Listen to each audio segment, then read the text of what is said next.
Por isso que é imprescindível esse trabalho que o mapa faz de fiscalização. Mudando de assunto, um produtor rural do Distrito Federal implementou um sistema agroflorestal na propriedade dele, que regenera a natureza. Quem conta tudo isso para a gente é a Nayane Carvalho e o Ronai Galdino. Vamos acompanhar.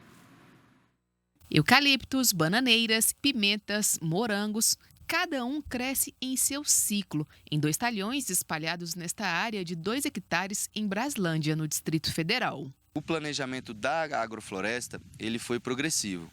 A ideia inicial era eu aprender a produzir dentro desse sistema consorciado de muitas espécies, né? Analisando bem, aprendendo bastante com a estratificação, aprendendo bastante com a sucessão ecológica.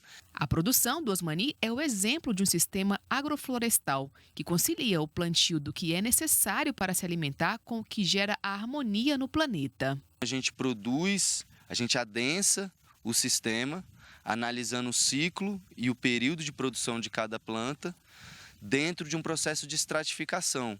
E essa estratificação ela não tem relação com a altura ou porte da planta, ela tem relação com a necessidade de luz.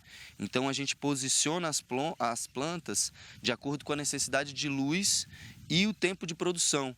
Então a gente adensa muito as espécies.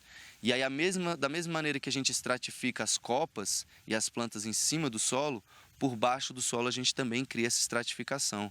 Então a gente tem raízes em diferentes níveis, absorvendo água, liberando nutriente, ativando a microvida do solo, gerando cada vez mais vida dentro desse solo, né? Há 2 anos, essa área aqui era toda pasto.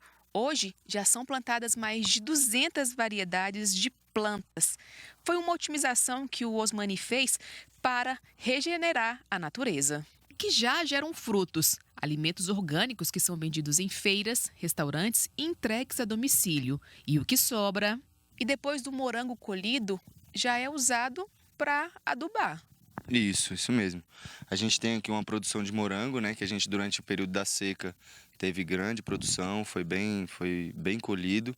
E agora, como a gente usou a cobertura de solo, usou as plantas adubadeiras como consórcio do morango, a gente tem a condição de já plantar sem ter que introduzir nenhum insumo para algumas variedades. Então aqui vai ser plantado o gengibre, já foi plantada a batata baroa e estamos fazendo a introdução de espécies arbóreas por semente, né? O mamão, a moringa, e aí as plantas de ciclo longo, né? Copaíba, landim, ipê e várias outras dentro de um muvuca de semente para que a gente possa manter essa adubação que foi feita para o morango para as espécies do futuro. Então, como a gente teve a cobertura, teve as espécies de adubadeira, a gente já não precisa mais botar insumo para determinadas espécies. E aí é usar essas espécies para manter a sucessão natural, continuar